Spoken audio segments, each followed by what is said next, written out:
the former British intelligence officer. Philip Ingram joins me now. I suppose we've got claim and counter-claim, the fog of war. Do we really know what has happened in Bakhmut? I suppose one thing is certain, it has pretty much been flattened and obliterated. Oh, completely flattened. You know, it's day 452 of Vladimir Putin's 10-day special military operation, and we're talking about Bakhmut yet again. The first shells landed in Bakhmut on the 17th of May last year, and there's been heavy fighting to try and capture it from the Wagner private military group headed by Prigozhin for at least the last 9 months, if not slightly longer. It's a tiny little area on what's a 1,200-kilometre plus front line. That's the equivalent of from here in London, where we are, to Barcelona, and we're focusing very much on Bakhmut, and that's a significant piece, I think.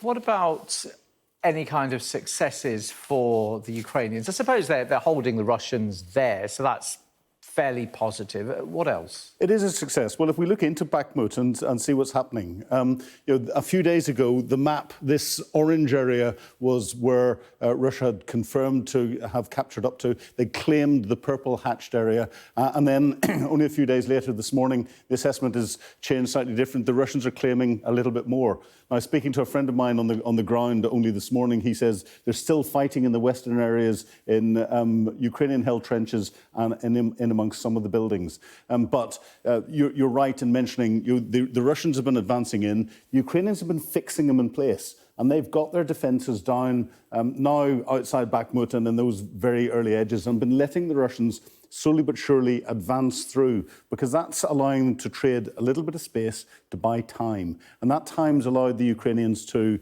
attack and attrit a large number of the Russians that are coming in, estimates of over 30,000 Russian dead in recent months, and to allow the Ukrainians then to take large numbers of their troops off, send them off to the west to get trained in Western tanks, Western infantry fighting vehicles, Western artillery, and get them refreshed, ready to come back in for potential counteroffensives.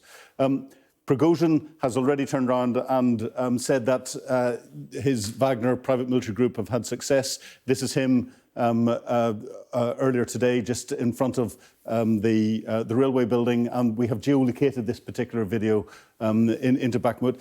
He's held this, his troops have held this for quite some weeks now, so he wasn't right at the very edge of the front line, but I wouldn't expect him to be brave enough to go and do that. Now, that fixing you're talking about, that's quite encouraging, isn't it, for the Ukrainians, as in what might be lying ahead?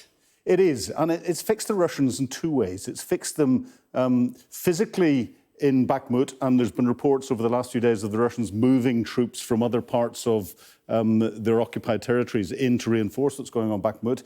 Prigozhin has said he's going to move his troops out at the end of this week, so Russian troops need to move in to do that.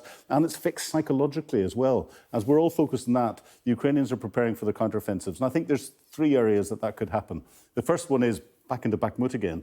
As Prigozhin pulls out and the Russian regular military move in, that's always a difficult period for the military and could be exploited by the Ukrainians if they wanted to. Another option is in the northeast, like they did with Kyiv earlier. They take a big bite of territory back again.